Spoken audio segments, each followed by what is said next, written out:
माहौल कैसे बना कब्रिस्तान, पूरी वीडियो सुनिए। मैं कहता हूँ कि जनाब मोहम्मद रसूलुल्लाह सल्लल्लाहु अलैहि वसल्लम की निकाह एक सुन्नत है। जो सुन्नत पर बैंड बजाता है, अल्लाह तबारक व तआला कभी इस तरह भी उसकी जिंदगी का बैंड बजाता है।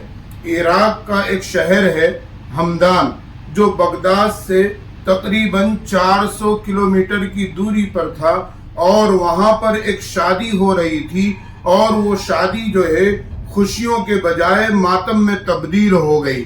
और वो कैसे तब्दील हुई कि उस शादी के अंदर अच्छा खासा डेकोरेशन लगा हुआ था, आलीशान शादी थी, और तकरीबन 1000 से 1100 लोग उस शादी के अंदर शरीक थे।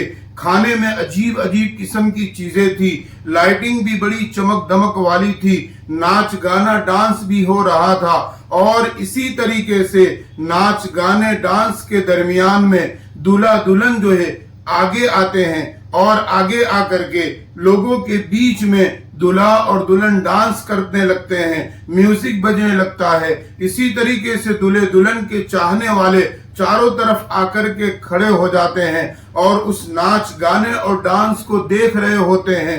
तो ऊपर जो एक कर्टन लगा हुआ था कि जिसके अंदर से फूल बरस रहे थे और आतिशबाजी हो रही थी, और उस आतिशबाजी के दरमियान कुछ चिंगारी उसमें से निकलती है और कर्टन में जाकर के लग जाती है। जो कर्टन कुछ देर पहले फूल बरसा रहा था, वही कर्टन उन्हीं लोगों के लिए आग के शोले बरसाने लगा।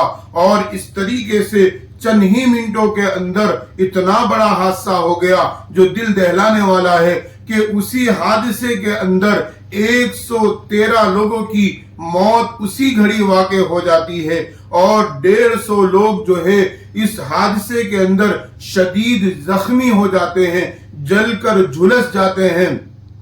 और दुल्हा दुल्हन जो डांस कर रहे थे, नाच गाने पर म्यूजिक पर डांस हो रहा था, जिस घड़ी ये आग लगी है, दूल्हा दुल्हन तो किसी तरीके से किचन के रास्ते अपनी जान बचाकर भागने में कामयाब हो गए।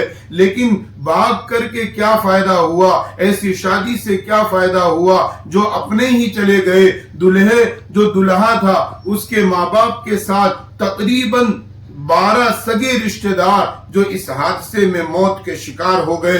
दुल्हन और उसके खास सगे रिश्तेदार 8 लोग इस शादी के अंदर और इस मौत के शिकार हो गए। मेरे मोहतरम, ये वाकया, ये हादसा हमारे लिए सबक देता है, क्योंकि अल्लाह के नबी जनाब मोहम्मद रसूलुल्लाह सल्लल्लाहु अलैहि वसल्लम ने इरशाद फरमाया है कि निकाह सादगी के साथ करो, वो निकाह बरकत वाला होता है। रस्म व रिवाज से अपने आप को बचाइए। देखिए मुसलमानों, एक जरा सी बेहतियाती और छोटी सी गलती कितने बड़े हादसे का सबक बन गई। इसलिए हमारे और तुम्हारे आका जनाब मोहम्मद रसूलुल्लाह सल्लल्लाहु अलैहि वसल्लम की निकाह जो सुन्नत है, इसको जितनी सादगी के साथ करोगे इतना बरकत वाला और खैर वाला निकाह होगा। और अगर आपने नबी की सुन्नत के खिलाफ निकाह किया और नाच गाने हुए, डांस हुआ, डीजे हुआ, तो वो अल्लाह तबारक व तआला कभी कभी ऐसे भी किया करता है कि नबी की सुन्नत पर बैंड बजाने की वजह से अल्लाह जिंदगियों के बैंड इस तरह बजा देता है। इसलिए मुसलमानों, सबक लीजिए और अपने निकाह को सादगी वाला और बरकत वाला निकाह बनाइए, ताकि दुनिया में भी कामयाब हो जाओ और आखिरत में भी कामयाब हो जाओ।